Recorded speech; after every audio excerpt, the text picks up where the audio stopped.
Selama beberapa bulan terakhir, satu persatu berita yang keluar dari Jakarta perlahan tetapi pasti mulai menimbulkan kegelisahan di ruang redaksi media Malaysia, forum analis militer regional, hingga diskusi panas di media sosial Asia Tenggara.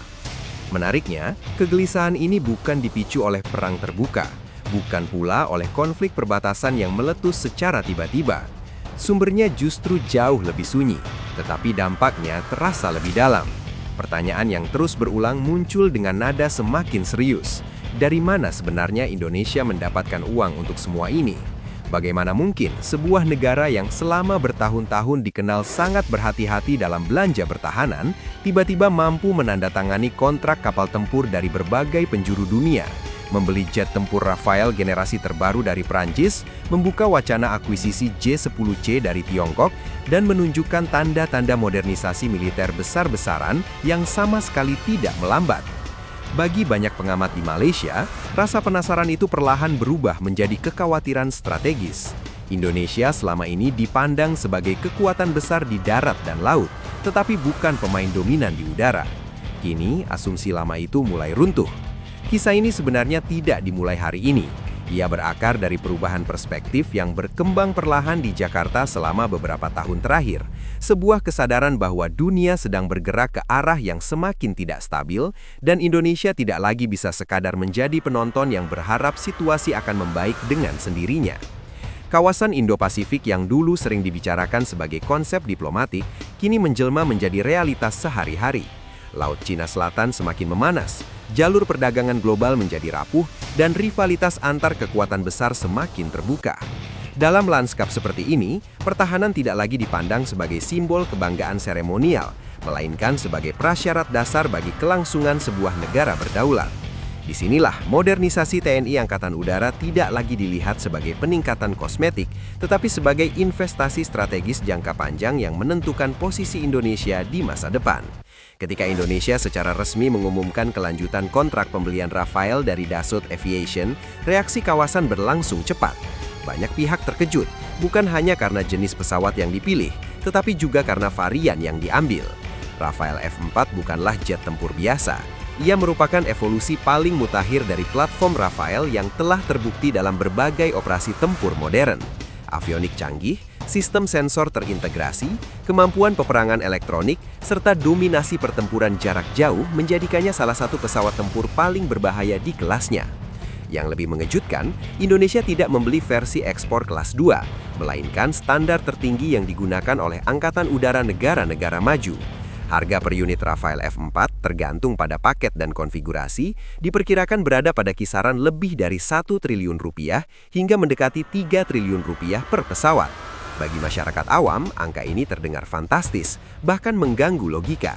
Namun dalam dunia pertahanan, Rafael dipandang sebagai lompatan kualitas yang signifikan. Pesawat ini bukan sekadar alat tempur, melainkan simbol perubahan doktrin. Indonesia tidak lagi hanya berbicara tentang menjaga wilayahnya, tetapi mulai membangun kemampuan deterensi, kemampuan untuk membuat pihak lain berpikir dua kali sebelum mengambil langkah yang merugikan kepentingan nasional. Perubahan ini segera terasa di kawasan. Wilayah udara yang sebelumnya jarang diperhitungkan, kini menjadi arena baru di mana Jakarta mulai mengambil posisi yang lebih dominan. Di Malaysia, pemberitaan mengenai Rafael Indonesia memicu perdebatan sengit. Media Kuala Lumpur mempertanyakan bagaimana Indonesia mampu membiayai pesawat mahal dalam jumlah signifikan. Para analis militer mulai menghitung ulang keseimbangan kekuatan. Rafael saja sudah cukup untuk menciptakan jangkauan dan keunggulan yang sulit diimbangi dalam waktu singkat. Namun kejutan ternyata belum berakhir. Ketika nama Tiongkok mulai muncul dalam diskursus modernisasi pertahanan Indonesia, suasana berubah semakin tegang. Munculnya J-10C buatan Chengdu dalam wacana pembelian jet tempur Indonesia menjadi kejutan kedua yang jauh lebih mengguncangkan. J-10C dikenal sebagai tulang punggung modern Angkatan Udara Tiongkok, dilengkapi radar AESA dan kemampuan pertempuran jarak jauh yang tidak bisa dianggap remeh. Ketika kabar beredar bahwa Indonesia mempertimbangkan pembelian J-10C, pertanyaan lama kembali muncul dengan nada yang lebih tajam. Dari mana uangnya dan apa sebenarnya yang sedang direncanakan Jakarta? Pada titik ini, semakin banyak pengamat menyadari bahwa langkah Indonesia bukanlah keputusan impulsif. Yang sedang dijalankan adalah strategi yang sangat terukur. Selama ini prinsip politik luar negeri bebas dan aktif sering dianggap sekadar jargon diplomatik. Namun melalui kombinasi Rafael dari barat dan J10 dari timur, Indonesia menunjukkan bagaimana prinsip tersebut diterjemahkan menjadi kebijakan nyata. Jakarta tidak mengikatkan diri pada satu blok kekuatan. Sebaliknya, Indonesia memanfaatkan kompetisi global untuk membuka ruang negosiasi seluas mungkin demi kepentingan nasionalnya sendiri. Bagi Malaysia, kombinasi ini jauh lebih mengkhawatirkan daripada sekadar jumlah pesawat. Rafale dan J10 berasal dari dua ekosistem teknologi yang berbeda, dua sumber logistik, dua jaringan geopolitik yang tidak saling bergantung. Artinya, Indonesia tidak mudah ditekan oleh satu kekuatan saja. Jika satu jalur terganggu, jalur lain tetap terbuka. Ini merupakan bentuk independensi strategis yang jarang dimiliki negara berkembang. Kekhawatiran Malaysia pun bergeser dari rasa ingin tahu menjadi ketakutan strategis yang nyata. Pertanyaan mengenai pendanaan semakin menguat. Namun, jawabannya ternyata tidak sesederhana dugaan awal. Dalam beberapa tahun terakhir, anggaran pertahanan Indonesia telah dikonsolidasikan secara lintas pemerintahan dan parlemen. Pembelian alutsista dirancang menggunakan skema jangka panjang, pembayaran bertahap, serta paket kerjasama industri. Ini bukan cek kosong yang dibayarkan sekaligus, melainkan perencanaan fiskal yang disesuaikan dengan kapasitas ekonomi nasional. Stabilitas fiskal Indonesia, pertumbuhan ekonomi yang relatif konsisten, serta rasio utang yang masih terkendali memberikan ruang manuver yang selama ini mungkin diremehkan oleh pengamat luar. Lebih dari itu, pembelian Rafale dan rencana akuisisi J10 tidak berdiri sendiri. Keduanya dikaitkan dengan paket pelatihan pilot, dukungan logistik, pengembangan teknisi, hingga peluang transfer teknologi. Indonesia tidak hanya membeli pesawat, tetapi juga menyerap pengetahuan dan pengalaman. Dalam jangka panjang, langkah ini diharapkan memperkuat industri pertahanan dalam negeri, mengurangi ketergantungan eksternal, dan menciptakan efek pengganda ekonomi yang sering luput dari sorotan media asing. Peran Prabowo Subianto dalam proses ini tidak dapat diabaikan. Sejak menjabat sebagai Menteri Pertahanan pada 2019 dan kini sebagai Presiden, ia secara aktif membuka akses ke berbagai negara. Prancis, Tiongkok, Amerika Serikat, Rusia, dan Turki semuanya dikunjungi dalam konteks membangun jaringan pertahanan.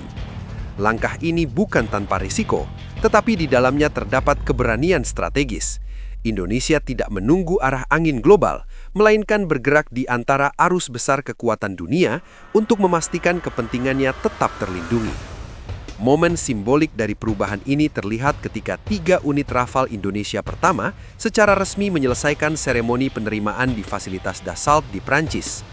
Pesawat dengan registrasi TNI AU tersebut telah melalui proses pengujian, integrasi sistem, dan pelatihan intensif bagi pilot serta teknisi Indonesia. Ketiganya dijadwalkan tiba di tanah air pada awal 2026, menandai babak baru dalam sejarah Angkatan Udara Indonesia.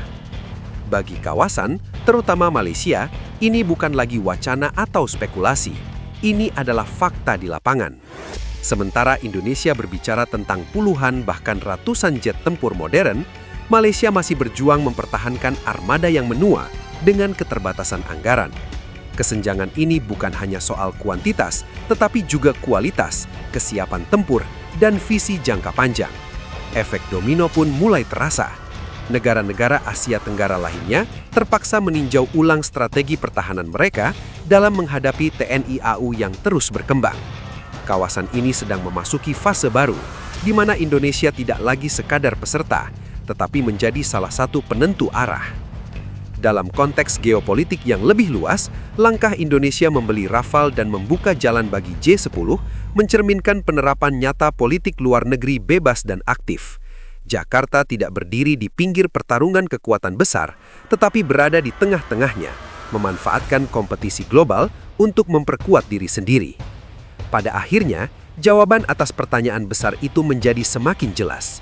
Dari mana uang Indonesia berasal? Dari visi jangka panjang yang dibangun selama bertahun-tahun, dari keberanian membaca arah dunia, dan dari strategi yang memandang pertahanan sebagai investasi masa depan. Indonesia tidak sekadar membeli jet tempur atau kapal perang. Indonesia membeli daya tawar, independensi strategis, dan waktu untuk memastikan kedaulatannya tetap terjaga di tengah dunia yang semakin tidak pasti. Inilah sebabnya Malaysia terlihat terkejut, bahkan gemetar. Bukan karena Indonesia berniat menakut-nakuti siapapun, tetapi karena Indonesia akhirnya memutuskan untuk berhenti berjalan di tempat, sementara dunia terus bergerak maju.